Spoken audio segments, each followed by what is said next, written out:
राजस्थान की मिट्टी से मेरा संबंध है और यहां से चुनाव लड़कर विधानसभा और लोकसभा में गए हैं। सत्ता और विपक्ष दोनों में काम किया है, इसलिए बार बार यहां पर आना अच्छा लगता है। भले ही पार्टी ने छत्तीसगढ़ का प्रभारी बना रखा हो, लेकिन राजस्थान से जो जुड़ाव है वह कम नहीं हो सकता। यह बात राजस्थान के पूर्व उप मुख्यमंत्री सचिन पायलट ने सोमवार को सिरोही जाने से पहले उदयपुर के महाराणा प्रताप एयरपोर्ट पर मीडिया से कही। पायलट ने कहा कि राजस्थान सरकार का आने वाला बजट पर कांग्रेस चाहती है कि पूरी तरह से चर्चा हो। सदन चलाने का काम सरकार का है। इसके अलावा सरकार ने 1 साल के कार्यकाल से प्रदेशवासियों को कोई खासा फायदा नहीं हुआ है। भजनलाल सरकार ने केवल योजनाओं को बंद करने, कई जिलों को निरस्त करने और अंग्रेजी मीडियम स्कूलों पर पुनः विचार करने का काम किया है। ऐसे में राजस्थान की जनता को सरकार से कोई फायदा नहीं हुआ है। खास बात यह है कि राजस्थान सरकार में पावर के बहुत सारे सेक्टर बन गए हैं। सरकार के विधायकों की सुनवाई नहीं हो रही है। सचिन पायलट ने कहा कि प्रदेश में अफसरशाही बहुत हावी है। सरकार में बहुत पावर सेक्टर बन गए हैं कि सत्ता दल के जो विधायक हैं वे भी दर दर भटक रहे हैं। सरकार की जवाबदेही तय हो सके, इसके लिए हम विधानसभा में अपनी बात रखेंगे। जहाँ तक राजस्थान सरकार की बात है, साल पूरा हुआ है, लेकिन जो अभी निर्णय दिए हैं सरकार ने, उसमें स्कूलों का बंद करने की बात हो, जिलों को समाप्त करने की बात हो, इंग्लिश मीडियम स्कूल्स को दोबारा पुनर्विचार करने की जो बात कर रहे हैं, ये सब नकारात्मक निर्णय हैं। अफसरशाही बहुत हावी है। राज्य सरकार में इतने सारे पावर सेंटर बन चुके हैं कि जो सत्ता दल के विधायक मंत्री हैं वो भी दर दर भटक रहे हैं। तबादलों पर जो नया विवाद पैदा हुआ है उस पर भी सरकार को स्पष्टीकरण करना चाहिए। आने वाला सत्र चालू हो 31 तारीख को, और हम सब लोग सरकार की जवाबदेही तय करेंगे, उनको मजबूर करेंगे कि वो जनता के हित में काम करें। और 1 साल का जो कार्यकाल रहा उसे देखकर बहुत ज्यादा उम्मीद मैं नहीं समझता जनता को है, लेकिन कांग्रेस अपना जो एक विपक्ष की भूमिका है वो मजबूती से निभाएगी।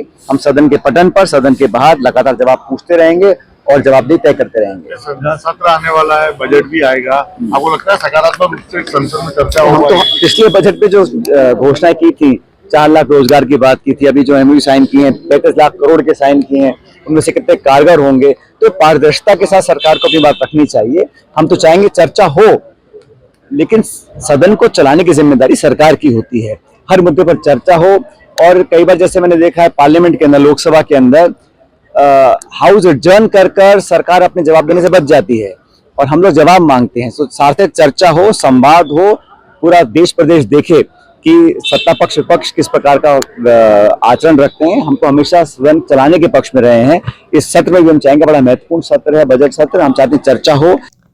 दिल्ली चुनाव को लेकर पायलट बोले कि दिल्ली में चुनाव होने वाले हैं। जो सरकार है उसको दिल्ली की जनता ने कई बार मौके दिए हैं। पिछले 10 से 12 सालों से केंद्र और राज्य सरकार के वर्चस्व की लड़ाई से दिल्ली के लोग पिस रहे हैं। इसमें कांग्रेस पार्टी बेहतर विकल्प बनकर सामने आई है। दिल्ली में शीला दीक्षित की कांग्रेस सरकार थी, तब जो विकास हुआ उसको जनता आज भी याद कर रही है।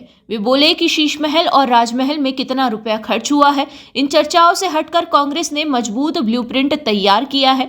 कांग्रेस मजबूती से लड़ेगी और परिणाम अच्छे आएंगे और कांग्रेस का परफॉर्मेंस बेहतर रहेगा। दिल्ली में चुनाव जो होने वाले हैं उसमें जो राज्य सरकार है उसको दिल्ली की जनता ने बहुत बार मौके दिए, केंद्र सरकार को कई बार मौके दिए। पिछले 10-12 सालों से दिल्ली में दोनों राज्य और केंद्र सरकारों की जो वर्चस्व की लड़ाई है उसमें दिल्ली के लोग पिस रहे हैं और कांग्रेस पार्टी एक बेहतर विकल्प बनकर सामने आई है। हम लोगों ने जनता को कुछ गारंटीज दी हैं और जब कांग्रेस सरकार थी शीला दीक्षित जी की, तो विकास जो हुआ था दिल्ली में जनता उसको याद कर रही है। और मुझे लगता है कि आपस की वर्चस्व की लड़ाई में अपने आप को बड़ा साबित करने में शीश महल और राजमहल में कितना रुपया खर्च हुआ, इन चर्चाओं से हटकर कांग्रेस ने एक बेहतर ब्लूप्रिंट जनता के सामने प्रस्तुत किया है। मुझे पूरा विश्वास है कि मजबूती से लड़ेंगे, परिणाम अच्छे आएंगे और कांग्रेस पार्टी का परफॉर्मेंस पहले से बहुत बेहतर रहेगा दिल्ली के अंदर। इंडिया गठबंधन बन नहीं पाता है स्टेट में, कहीं नुकसान नहीं होगा? इंडिया गठबंधन का जब हमने राहुल गांधी जी, खड़गे जी ने शुरुआत करी थी तो सब दलों को साथ लेकर आए थे लोकसभा में और बहुत बेहतर परिणाम आए थे, चाहे वो महाराष्ट्र में हो, उत्तर प्रदेश में हो, राजस्थान में हो, हरियाणा में हो। और एनडीए के साथ मुकाबला करने के लिए इंडिया गठबंधन पहले भी मजबूत था, आज भी मजबूत है। अलग अलग राज्यों में जो परिस्थिति बनती है उसके अनुरूप लोकल यूनिट्स को देखकर अलग दल निर्णय करते हैं। और जहां तक इंडिया गठबंधन की बात है, पहले भी मजबूत था, आज भी मजबूत है और भारतीय जनता पार्टी को चुनौती देने के लिए नेशनल लेवल पर अगर कोई दल है तो वो कांग्रेस पार्टी है।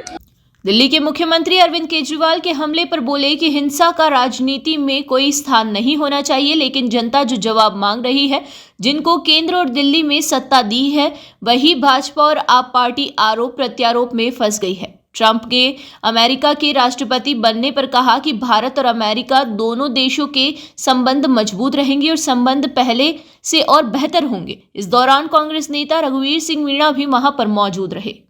केजरीवाल जी पर कल हमला हुआ था, वो किस तरह से देखते हैं? नहीं, मुझे लगता है कि हिंसा की कोई जगह राजनीति में नहीं होनी चाहिए, लेकिन जो जनता जवाब मांग रही है, जिन लोगों को सत्ता दी थी दिल्ली में, केंद्र में, राज्य में, दोनों भाजपा और आम आदमी पार्टी सिर्फ आपस में तू तड़ाक और आरोप प्रत्यारोप में फंस गई है। और मुझे लगता है कि दिल्ली के लोगों को उसका खामियाजा उठाना पड़ रहा है।